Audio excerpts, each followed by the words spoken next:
नमस्कार, news our के खास कार्यक्रम 4 बड़ी खबरों में आप सभी का स्वागत है और मैं हूं आज आपके साथ वैशाली। आज की पहली बड़ी खबर महाराष्ट्र से है, जहां विधानसभा चुनाव की आहट के बीच एनडीए सीट शेयरिंग को लेकर जोड़ घटाव शुरू हो गया। दूसरी बड़ी खबर उत्तर प्रदेश विधानसभा को लेकर है, जहां नजूल बिल को लेकर बीजेपी में दो फाड़ नजर आ रही। और तीसरी बड़ी खबर अयोध्या से, जहां सामूहिक दुष्कर्म केस को लेकर जहां योगी सरकार के मंत्री की टिप्पणी को लेकर सियासत गर्मा गई। और चौथी बड़ी खबर देश के हृदय स्थल मध्य प्रदेश से है, जहां प्रदेश सरकार के कर्ज लेने की खबर से सियासत एक बार फिर गर्मा गई है। तो आइए शुरू करते हैं 4 बड़ी खबरें।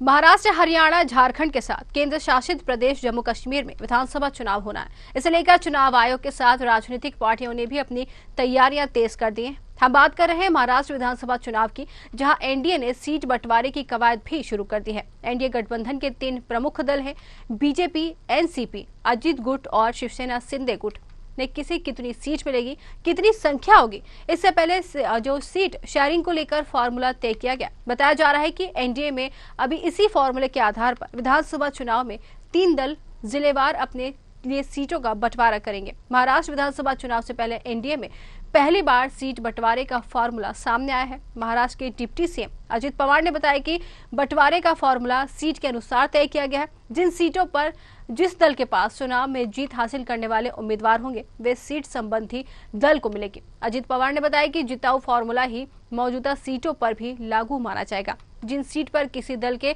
वर्तमान विधायक चुनाव जीतने में सक्षम नहीं है, उन सीटों पर प्रत्याशी बदले जाएंगे।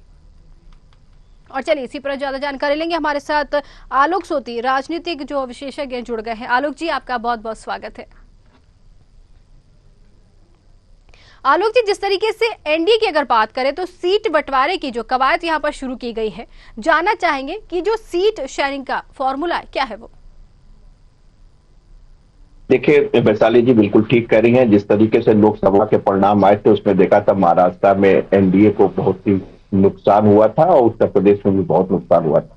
अब चूंकि विधानसभा के चुनाव है, इसलिए फूंक फूंक के जो है एनडीए जो है वो अपना चुनाव कर रही है। ऐसे आपने देखा था कि जो ये बात निकली थी, निष्कर्ष निकला था कि जो कैंडिडेट का जो सिलेक्शन था उसमें काफी गलतियां हो गई थी, चाहे वो उत्तर प्रदेश की बात हो चाहे वो महाराष्ट्र की बात हो। ऐसी स्थिति में इस बार वो चाह रहे हैं कि कम से कम कैंडिडेट के चुनाव में कोई ऐसी गलती ना हुआ, क्योंकि वहां पे आप देख रहे हैं कि 3 दल है आपके पास। एक आपके पास सेना है और उसके साथ आप देख रहे हैं कि अजित पवार साहब की जो है एनसीपी है और साथ में बीजेपी है। तो ऐसे में समझने और देखने वाली बात यह है कि आप किसी क्षेत्र या वर्ग में बांट के नहीं ले सकते हैं सीटों का चुनाव। तो इस बार इन लोग ने बैठ के यही निर्णय लिया है कि जिलेवार तरीके से देखा जाएगा कि इस जिले में कितनी सीटें हैं, कौन इसका जो है इसमें वर्चस्व है, कौन जीत सकता है। जो या कुल मिला के ये बात कही जाए, जो जिताऊ कैंडिडेट है उस पे ही इस बार दांव लगाया जाएगा, वो चाहे वो किसी भी पार्टी का क्यों ना हो। जी, जिस तरीके से आलोक जी अगर सीट पर यहाँ पर ये बात करें कि बीजेपी जो है कि वो कितनी सीट पर ये चुनाव लड़ेगी, क्या मान सकते हैं जो मौजूदा विधायक हैं उनके टिकट यहाँ पर कट सकते हैं? देखिए, बीजेपी पहले अभी तक तो बीजेपी और शिवसेना जो थी बाला साहब ठाकरे की, जिसको उद्धव ठाकरे साहब लीड करते थे, उनके बीच में ही सीटों का बंटवारा होता था और बीजेपी हल्का सा बैकफुट पे रहती थी और ज्यादातर जो है शिवसेना के पास ही सीटें रहती थी। लेकिन इस बार देखा जा रहा है कि बीजेपी एक बड़े भाई की भूमिका में आ गई है और जो शिवसेना है वो भी टूट के आई है और साथ में आपने देखा एनसीपी भी टूट के आई है। ऐसी स्थिति में देखने वाली बात ये होगी कि बीजेपी क्या अपनी पुरानी जो 116 या उसके आसपास जो सीटों में लड़ती थी उसमें रहेगी या उससे आगे भी जो है चुनाव लड़ना चाहेगी। लेकिन यहाँ पे जो सामने जो फार्मूला अभी तक निकल के आ रहा है वो सीटों का आ रहा है कि जितनी भी सीटें हैं वहां पे उसमें हम देखेंगे कि किस पार्टी का, इन तीनों में से कौन सी पार्टी का सबसे शक्तिशाली जो कैंडिडेट है उसको लड़ाया जा सकता है। यानी कि आप कह सकते हैं कि सीटों का बंटवारा जो है वो अंकगणित के आधार पर नहीं होगा, बल्कि जिताऊ कैंडिडेट के आधार पर होगा। इसमें +-10% की गुंजाइश बनी रहेगी। बिल्कुल, ये कह सकते हैं कि जो सीट बंटवारे की कवायद है यहाँ पर जो है फॉर्मूला पहली बार अपनाया गया है। बिल्कुल, बहुत बहुत धन्यवाद आलोक जी हमसे बातचीत करने के लिए आपका।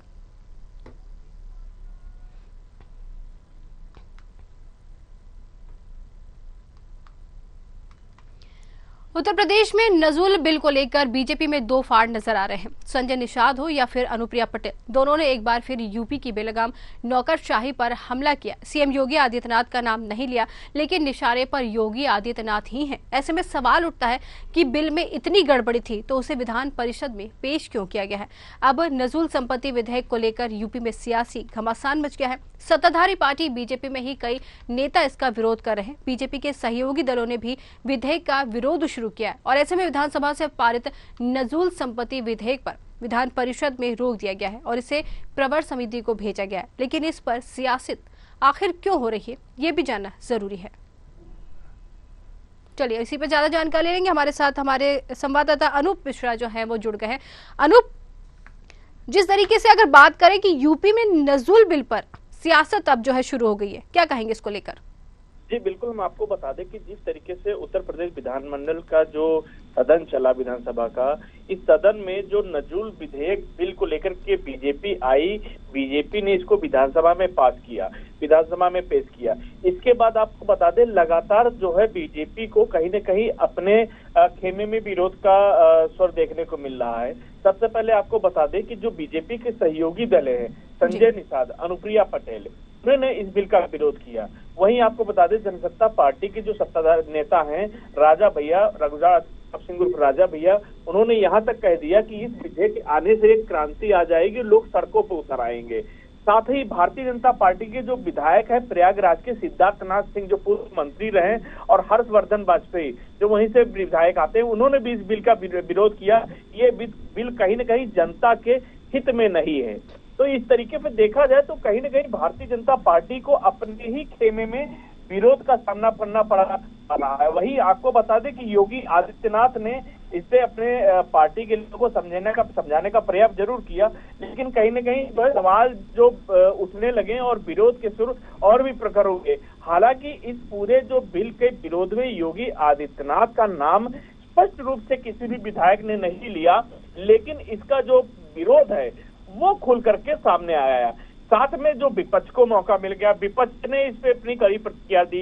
अखिलेश यादव ने भी कहीं न कहीं भारतीय जनता पार्टी को पूरी तरीके से घेरने का काम किया, क्योंकि इसके जो विरोध में सत्ता पक्ष और विपक्ष के जो विपक्ष तो पूरा ही रहा, सत्ता पक्ष के लोगों के होने से विपक्ष को कहीं न कहीं इसको मौका मिल गया। इसके बाद इस विधेयक को विधान परिषद में पास लगाए पटल पे रखा गया। तो विधान परिषद में भी चूंकि इसका विरोध हुआ तो इसको एक प्रवर समिति में भेज दिया गया। अब प्रवर समिति इस पर बैठक करेगी, फिर क्या निर्णय लिया जाएगा ये समय बताएगा। लेकिन वर्तमान में देखा जाए तो कहीं न कहीं योगी आदित्यनाथ को इसमें बैकफुट पे आना पड़ा और उनको कहीं न कहीं इस विधेयक को प्रवर समिति में भेजना पड़ा। चूंकि विरोध अंदर खाने में था, इसलिए ये जरूरी हो गया कि इसको प्रवर समिति में भेजा जाए। अब प्रवर समिति इस पर जो है अपना निर्णय लेगी कि इसको विधान परिषद में पारित करना है, नहीं करना है, या इसमें कुछ संशोधन करना है। जी, लेकिन आगे का विषय जी बिल्कुल अपनी बात पूरी कीजिए। ये आगे का विषय होगा, लेकिन एक विपक्ष को जरूर मौका मिल गया नजुल संपत्ति विधेयक पर। लेकिन अगर बात की जाए उत्तर प्रदेश सरकार की, इसकी मंशा की बात की जाए तो उत्तर प्रदेश सरकार की मंशा ये जरूर रही है कि जो इस पर जो नजुल की संपत्ति पे अवैध कब्जे हैं, जो सालों साल जो है कोई भी किराया नहीं दे रहे हैं और उस पर संपत्ति पर कब्जा किए हैं, कहीं न कहीं उसको कंट्रोल करने के लिए विधेयक था। लेकिन चूंकि इस पे सत्ता पक्ष और विपक्ष दोनों में विरोध के सुर उठने लगे तो इसको कहीं न कहीं ब्रेक लग गया है। योगी आदित्यनाथ की मुख्य जो ये जरूर रहेगा, प्रयास रहेगा कि इसको पास कराया जाए विधान परिषद और विधानसभा दोनों में। इसमें संशोधन होने के चांसेस नजर आ रहे हैं कि इसको संशोधित करके पुनः जो इसको जो है पटल पे रखा जाएगा। इसके बाद इसको विधान परिषद में पास होने की उम्मीद नजर आ रही है। लेकिन यहाँ पर अनूप सवाल ये खड़ा होता है, जैसे कि विधानसभा में तो इसको पारित कर दिया गया, लेकिन जो विधान परिषद है इसमें इसको रोका गया है, तो आखिर इसकी वजह क्या? जब यहाँ पर विधानसभा में पास हुआ था तो पारित यहाँ पर क्यों रोका गया आखिर? देखिए, ऐसा नहीं है, पहले भी जो भी विधेयक आए हैं वो विधानसभा में पास हुए हैं, लेकिन विधान परिषद में इसको हमेशा प्रवर समिति में भेजा जाता है। अगर इसमें कुछ विरोध होता है तो चूंकि विधान सभा के और विधान परिषद के सदस्य होते हैं, उच्च सदन होता है, तो उनका एक प्रवर समिति में भेजा जाता है। पहले भी ऐसा हुआ है, तो इस बार भी इसको प्रवर समिति में भेजा गया है, कोई नई बात नहीं है। लेकिन विधानसभा में चूंकि संख्या बल ठीक ठाक है और कुछ लोगों का विरोध जरूर रहा, लेकिन चूंकि विधान परिषद में प्रवर समिति बनाई गई, प्रवर समिति में भेज दिया गया है, तो अब इस स्थिति में इसमें संशोधन होने के बाद पुनः इसको पटल पर रखा जाएगा या इसको पास किया जाएगा। लेकिन इतना जरूर है कि वर्तमान में इस पर ब्रेक जरूर लग गया है। जी अनूप, जिस तरीके से अगर संजय निषाद की अगर बात करें या फिर अनुप्रिया पटेल की, तो दोनों ने एक बार फिर यहाँ पर एक निशाना साधा है, कहा है कि यूपी की बेलगाम नौकरशाही जो है उस पर हमला करते हुए नजर आए। सीएम योगी का भी कहीं ना कहीं बीच में नाम यहाँ पर घसीटा जा रहा है। जी बिल्कुल, देखिए डायरेक्ट कह सकते हैं कि कोई भी योगी आदित्यनाथ का नाम नहीं ले रहा है योगी आदित्यनाथ का, लेकिन अफसरों के बहाने कहीं न कहीं मुख्यमंत्री पर निशाना जरूर लगाया जा रहा है। और कहीं न कहीं आपको बता दें, उपचुनाव होने हैं और उपचुनाव में लगभग सभी घटक अपनी अपनी पार्टी के लिए कुछ न कुछ सीटें चाह रहे हैं, और 10 सीटों पर जो उपचुनाव उसमें होना है उसमें अनुप्रिया पटेल, रालोद, जयंत चौधरी, साथ साथ में संजय निषाद, ओम प्रकाश राजभर भी ये चाह रहे हैं कि हमको कुछ न एक दो सीट पे चुनाव लड़ाया जाए। तो कहीं कहीं उपचुनाव को देखते हुए भी ये दबाव की राजनीति जरूर कही जाएगी। संजय निषाद की बात की जाए तो संजय निषाद ने इधर लगातार आपको बता दें कि जिस प्रकार से उप मुख्यमंत्री जो केशव प्रसाद मौर्य के साथ मुलाकात की, ओम प्रकाश राजभर ने मुलाकात की, एक कह सकते हैं कि एक मुख्यमंत्री योगी आदित्यनाथ के खिलाफ एक पूरा नैरेटिव सेट किया गया, तो उसको देखते हुए ये दबाव की राजनीति जरूर मानी जाएगी। अधिकारियों का एक बहाना जरूर है कि अधिकारी इस पर दबाव बना रहे, अधिकारी जो है मुख्यमंत्री योगी आदित्यनाथ को गुमराह कर रहे हैं। हालांकि बेलगाम नौकरशाही की जो आवाजें हैं वो पहली बार नहीं उठी हैं, लगातार करीब जो द्वितीय कार्यकाल शुरू हुआ है मुख्यमंत्री योगी आदित्यनाथ का, तब से लगातार अब तक बेलगाम नौकरशाही के आरोप लगे हैं। लेकिन इतना जरूर है कि इस बार ये जो आवाज है वो मुखर होकर बाहर आ गई है, वो घटक दलों के रूप में भी और जो मुख्य डिप्टी सीएम के रूप में भी और जो अन्य विधायकों का भी कहीं न कहीं लगातार आपको बता दें कि जो पूर्व मंत्री मोती सिंह ने भी इस पे विरोध किया था, इसके साथ रमेश मिश्रा जो जौनपुर से विधायक, उन्होंने भी कहीं न कहीं बेलगाम नौकरशाही को लेकर के आवाज उठाई थी। तो नौकरशाही को लेकर के आवाज जरूर उठ रही है, वो कोई नई बात नहीं है, लेकिन जो घटक दलों का जो विरोध है वो दबाव की राजनीति आपको जरूर देखने में मिलेगा, क्योंकि चुनाव नजदीक आ रहा है और 10 विधानसभा सीटें ठीक-ठाक सीटें होती है, तो एक वो भी दबाव कहीं न कहीं मुख्यमंत्री योगी आदित्यनाथ के ऊपर जरूर बनाया जाएगा। लेकिन चूंकि विधेयक का जो विरोध है वो सत्ता पक्ष विपक्ष का दोनों का है, तो इसलिए मुख्यमंत्री योगी आदित्यनाथ को इसमें जरूर कोई न कोई ऐसा निर्णय लेना पड़ेगा, इसमें दोनों को संतुष्ट किया जाएगा। दलों को तो लेकर चलना ही है और साथ साथ में आपको जो है विपक्ष को भी संतुष्ट करना है, क्योंकि 2027 को लोकसभा चुनाव, विधानसभा जो चुनाव है वो कहीं न कहीं मुख्यमंत्री योगी आदित्यनाथ केंद्रित करके आगे जो है निर्णय जरूर लेंगे। बिल्कुल कह सकते हैं कि नजूल बिल को लेकर जरूर यहाँ पर सियासत शुरू हो चुकी है। बिल्कुल बने रहिए आप हमारे साथ, हम फिर चर्चा करेंगे हम आपसे। अनु, चलिए इसी के साथ रुक करेंगे तीसरी खबर की ओर, जहां अयोध्या सामूहिक दुष्कर्म केस में योगी सरकार की ओर से कड़ा एक्शन लिया गया है, जहां बच्ची की मां से सीएम योगी की मुलाकात के 24 घंटे बाद आरोपी सपा नेता मोइन खान की बेकरी को बुलडोजर से ढहा दिया गया है। बता दें कि तालाब की जमीन पर बेकरी 3000 स्क्वायर फीट में बनी थी, जिसे बुलडोजर से ढहा दिया गया है। साथ ही सपा नेता के घर सहित 4 और प्रॉपर्टी पर भी बुलडोजर चलेगा। प्रशासन ने सपा नेता की 1 करोड़ की जमीन को भी चिन्हित किया है। वहीं योगी सरकार में मंत्री संजय निषाद सुबह पीड़ित बच्ची से मिलने अस्पताल पहुंचे, जहां बाहर निकलकर वे फूट फूट कर रोने लगे। उन्होंने कहा कि अखिलेश का पीडीए झूठा साबित हो रहा है। वहीं उन्होंने सपा पर निशाना साधते हुए कहा कि लगता है कि इन अपराधियों के सहारे इनकी जीत हुई है। चलिए एक बार फिर हमारे संवाददाता अनूप मिश्रा हमारे साथ जुड़े, उन्हीं से बात करेंगे। अनूप, जिस तरह से दुष्कर्म केस में अब यहाँ पर एक्शन में दिख रही है योगी सरकार, क्या कहेंगे? जी बिल्कुल, हम आपको बता दें कि अयोध्या सामूहिक दुष्कर्म केस में योगी सरकार की ओर से एक बड़ा एक्शन लिया गया है और ये कोई छोटा मोटा मामला नहीं है, काफी बड़ा मामला है और काफी जो है इस वक्त मीडिया में भी देखने को मिल रहा है और काफी जो है जो सत्ता पक्ष भी है वो भी कहीं कहीं विपक्ष को घेरने का पूरा प्रयास कर रही है, क्योंकि जिस तरीके से ये जो दुष्कर्म कांड हुआ है इसमें अभी कल की बात करें तो जहां पर बच्ची की मां ने सीएम से मुलाकात की और उसके 24 घंटे के बाद सपा नेता मोइन खान की बेकरी पर बुलडोजर चला और उसमें आपको बता दें कि जो बुलडोजर जो चला है उसमें ये बताया गया है कि तालाब की जो जमीन है, तालाब की जमीन पर जो 3000 स्क्वायर फीट पे बेकरी बनी थी, जिसको बुलडोजर ने ढहा दिया गया। साथ ही साथ आपको बता दें उसके अगल बगल के 4 और प्रॉपर्टी पर भी बुलडोजर का चला है, जिसमें आपको बता दें कि सपा नेता करीब करीब 1 करोड़ की जमीन भी चिन्हित की गई है। वहीं आपको बता दें कि समाजवादी पार्टी को कहीं न कहीं भारतीय जनता पार्टी ने पूरी तरीके से घेरने का काम किया।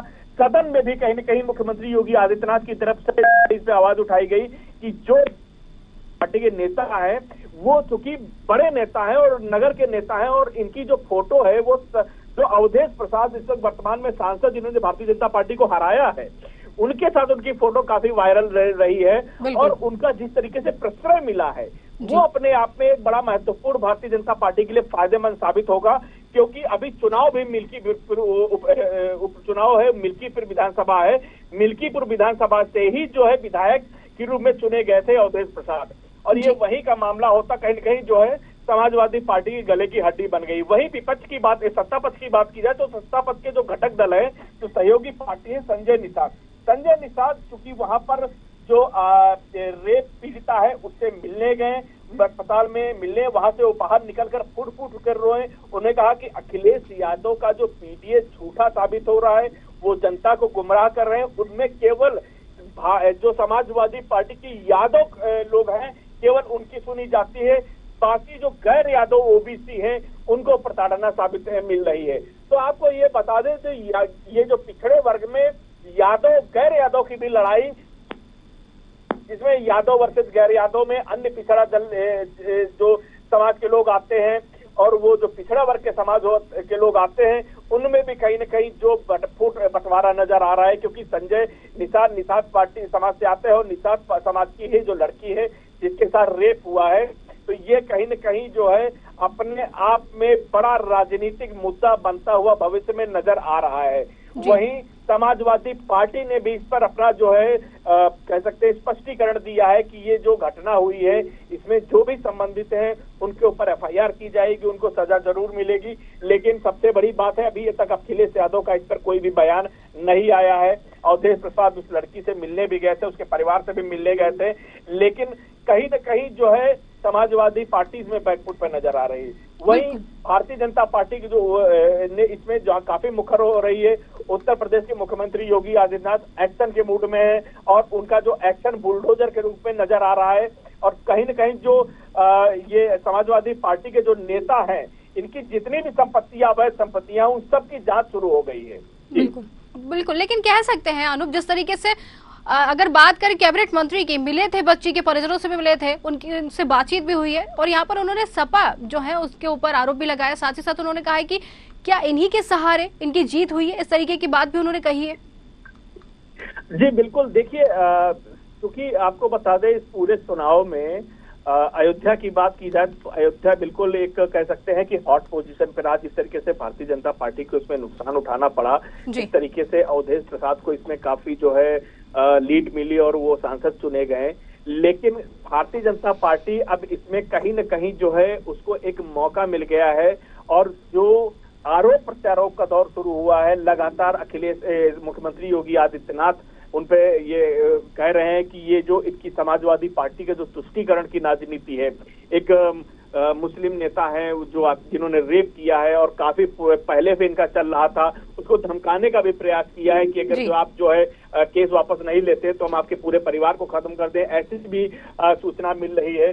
तो इस तरीके से आपको बता दें कि उन्होंने समाजवादी पार्टी पे मुख्यमंत्री योगी आदित्यनाथ ने निशाना साधते हुए कहा है कि जितने भी समाजवादी पार्टी के नेता हैं जो ये रेपिस्ट हैं उनको बिल्कुल भी बख्शा नहीं जाएगा। और समाजवादी पार्टी की हमेशा ही रीत रही, समाजवादी पार्टी में ज्यादातर जो लोग हैं वो रेपिस्ट हैं, गुंडे हैं, गुंडों की पार्टी बोली जाती है, रेपिस्ट की पार्टी बोली जाती है। तो उस तरीके समाजवादी पार्टी पर जो है हमला करते हुए कहा है। जी बिल्कुल, यहाँ पर हमला तो जरूर हो रहा है और बड़ी घटना ये मानी जा रही, जिस तरीके से सपा नेता का नाम यहाँ पर सामने आया, एक्शन में दिख रही है सरकार कहीं ना कहीं। बिल्कुल यहाँ पर एक्शन जो है लगातार देखने को मिल रहा है। आप बहुत बहुत धन्यवाद अनूप हमसे बातचीत करने के लिए।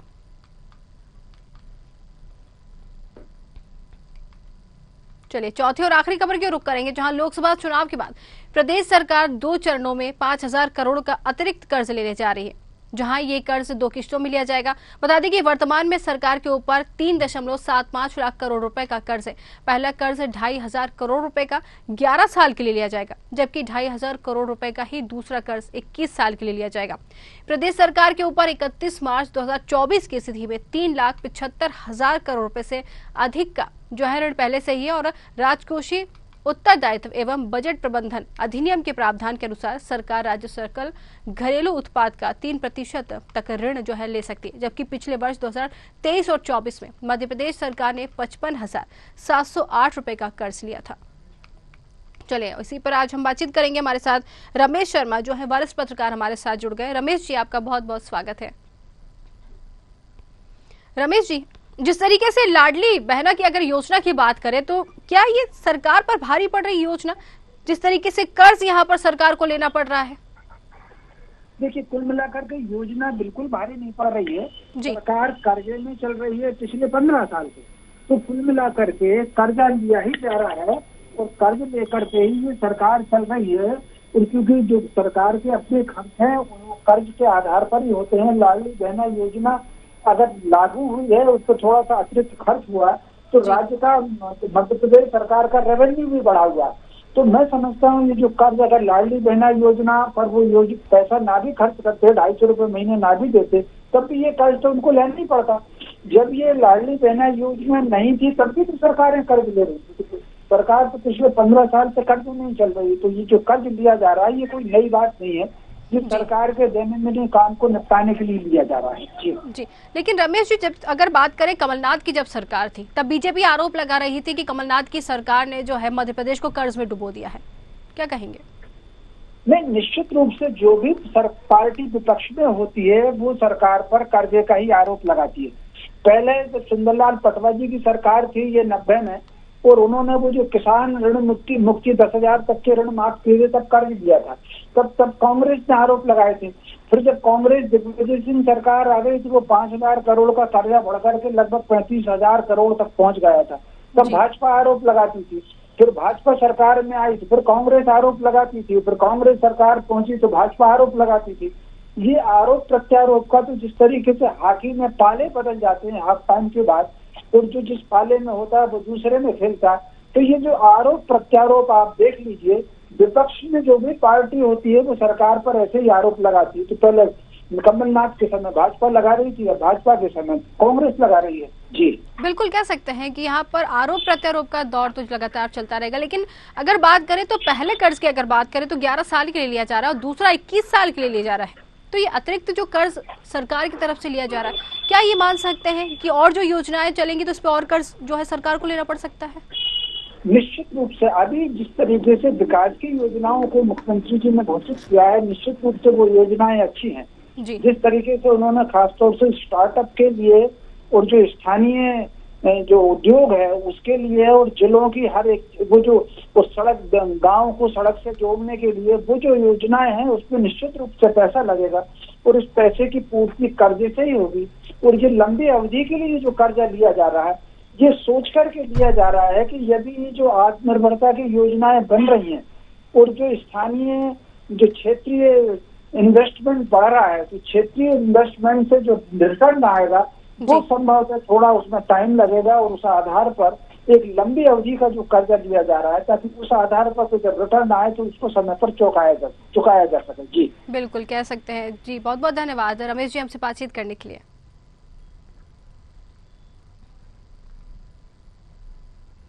तो 4 बड़ी खबरों पे आज के लिए फिलहाल इतना ही। जल्द हाजिर होंगे। नमस्कार।